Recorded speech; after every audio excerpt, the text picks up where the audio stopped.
أعوذ بالشيطان الرجيم بسم الله الرحمن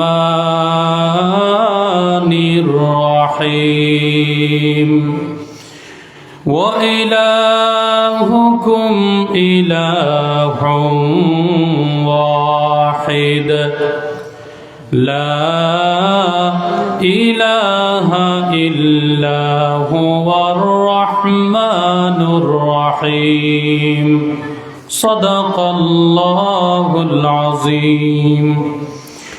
وعن أبي هريرة رضي الله عنه قال قال رسول الله صلى الله عليه وسلم لله أرحم بعباده من هذه بولدها رواه البخاري ومسلم. وقال الله تعالى وتبارك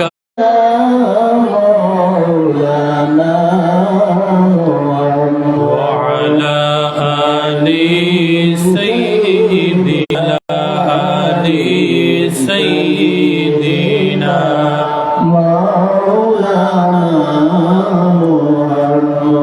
Medina Medina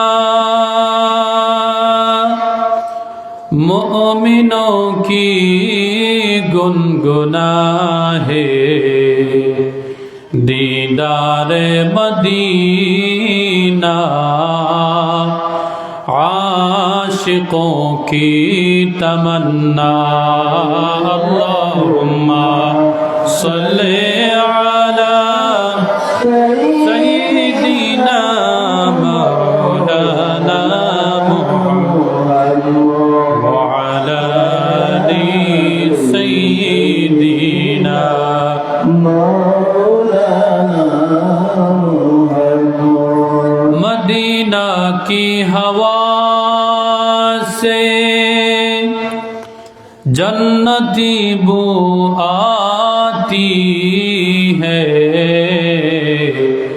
खाके पाके Medina में नूरे मुहम्मद चमकती है अल्लाहुम्मा सल्ले अला सय्यिदिना मौलाना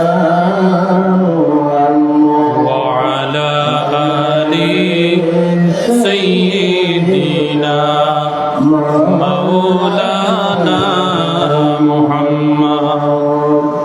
अल्हम्दुलिल्लाह। सम्मानित अत्र मुबारक महफिलेर सम्मानित श्रद्धाभाजन सभापति साहेब, आमार डान पाशे अवस्थानरत आमार हजरत मौलाना कारी आमार बड़ भाई, आमार सम्मुखे अवस्थानरत आमार प्राणप्रिय आदरेर युवक भाईरा उपस्थित, आमार बाबार समतुल्य मुरब्बियाने आज़ाम, पर्दार आड़ाले पर्दानिशीन आमार मा ओ बोनेरा, आमारा सकले एक वाक्ये महान परवरदिगार आलमेर दरबारे आमारा शुक्रिया आदाय करतेছি। सकले বলি আলহামদুলিল্লাহ। আমরা যে শুকরিয়া আদায় করলাম সেটা কার? একটু কথা বলি, কার জন্য? শুকরিয়া আদায় করলে আল্লাহ পাক রব্বুল ইজ্জত খুশি হন না বেজার হন? আবারও আমাদের জবান ছেড়ে দিয়ে আমাদের হৃদয়ের প্রশান্ত দেশ থেকে আমরা মহান মালিকের শুকরিয়া আদায় করি। সকলে বলি আলহামদুলিল্লাহ। রব্বানা ওয়া লাকাল হামদ হামদান কাসীরা তাইয়িবান মুবারাকান ফীহি। সম্মানিত হাজরিন,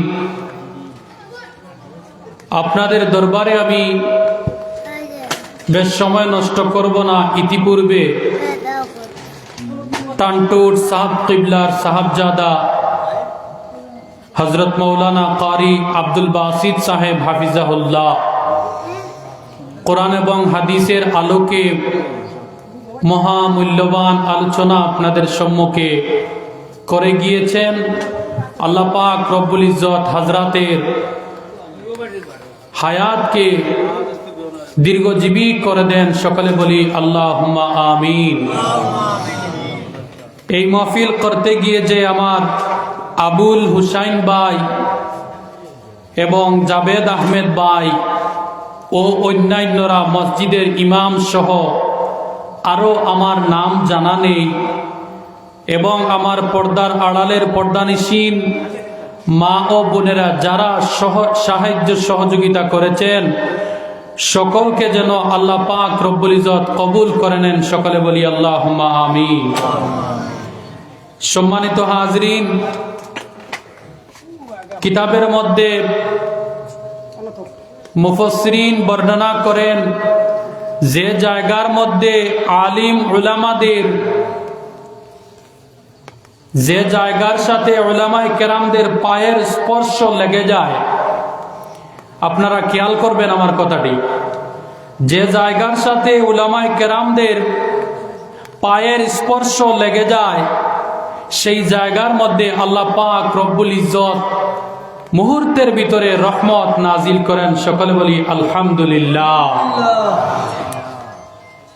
যে মুক্তাদির সাথে ইমাম সাহেবের ভালো সম্পর্ক লেগে যায়, যদিও তিনি ইতিপূর্বে নামাজি নয়, কিন্তু ইমাম সাহেবের সাথে সম্পর্ক হওয়ার কারণে মসজিদে আসতে বাধ্য হয়ে যায়, সেটাও হলো আল্লাহর রহমতের ফজল ও করম, সকলে বলি সুবহানাল্লাহ। সম্মানিত হাজরিন, আমার অভ্যাস নেই আমি কথাগুলা লম্বা না করে কোরআন এবং হাদিসের ভিতরে আমি আপনাদেরকে নিয়ে প্রবেশ করব ইনশাআল্লাহ।